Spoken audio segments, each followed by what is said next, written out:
Hello' Assam আজি ভাবিছোঁ এটা নিৰামিষ ভাতৰ থালি ৰেডি কৰোঁ।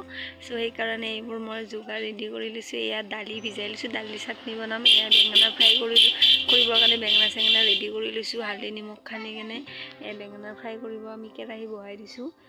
তাৰে আগতে আমি আলু চাটনিৰ কাৰণে অলপমান পিঁয়াজ ভাজি ল'ম শুকান জ্বালাৰ সৈতে।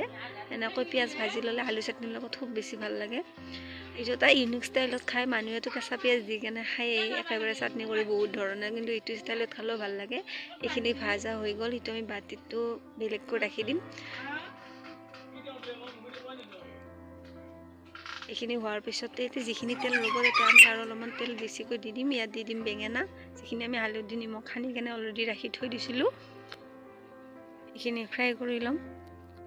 এইখিনি ফ্ৰাই হোৱাৰ পিছত বাকী যিখিনি বেঙেনা আছে আমি সেইখিনিও একেলগে ফ্ৰাই কৰি ল'ম।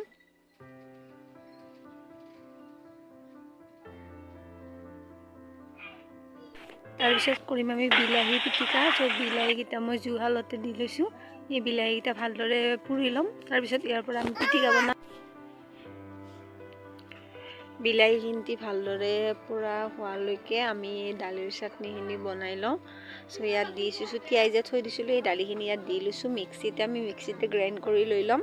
ইয়াত দি দিম কেঁচা পিঁয়াজ, 2-3টামান কেঁচা জলকীয়া, অকণমান আদা আৰু অলপমান নহৰু।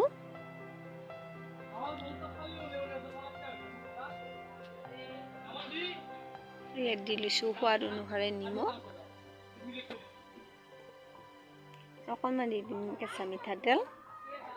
এইখিনি আমি গ্ৰাইণ্ড কৰি লৈ লওঁ। বিলাহীকেইটা যে পুৰিব দিছিলোঁ সেয়া ৰেডি হৈ গ'ল। এয়া লৈ আনিছোঁ, ইয়াক ভালকৈ ধুই মেলি লওঁ। তাৰপিছত চাটনি বনাম। এয়া ধুই মেলি লৈ আনিলোঁ। ইয়াত অলপ দিলোঁ কেঁচা পিঁয়াজ, কেঁচা জলকীয়া আৰু অকণমান নিমখ আৰু অলপ কেঁচা মিঠাতেল দি আমাৰ বিলাহী চাটনিটো ৰেডি হৈ যাব। এনে ভালদৰে সানি লওঁ।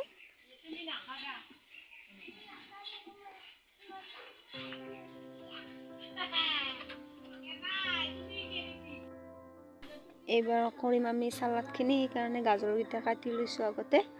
ভালদৰে ইয়াক ৰুকি ল'ম বাকলিটো। ভালদৰে ৰুকি লোৱাৰ পিছত আমি গাজৰখিনি চালাড কৰিম। গাজৰৰ চালাডে হওক বা গাজৰ এইবোৰৰ চালাড খাব লাগে। এইটো চালাড বহুত হেল্ডি হয়। মানুহে কিছুমানে ৱেইট লছ কৰিবৰ কাৰণে এই চালাডটো খায়, বহুত হেল্ডি হয়। এই চালাড খাব লাগে। চালাডত মই গাজৰ, তিয়ঁহ আৰু বিট ফ্ৰুট তিনিওবিধ লৈ কেনে বনাইছোঁ। হেল্থৰ কাৰণে বহুত ভাল হয় চালাড। এই তিনিটা মই ভালদৰে কাটি লওঁ।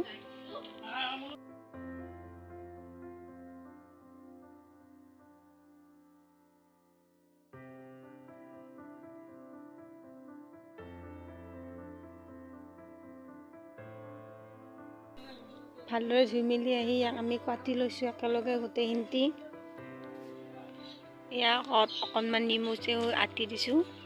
নেমু ৰস দিলে অলপ চালাডৰ টেষ্ট আহে। অকণমান নিমখ। এয়া আমাৰ চালাড ৰেডি।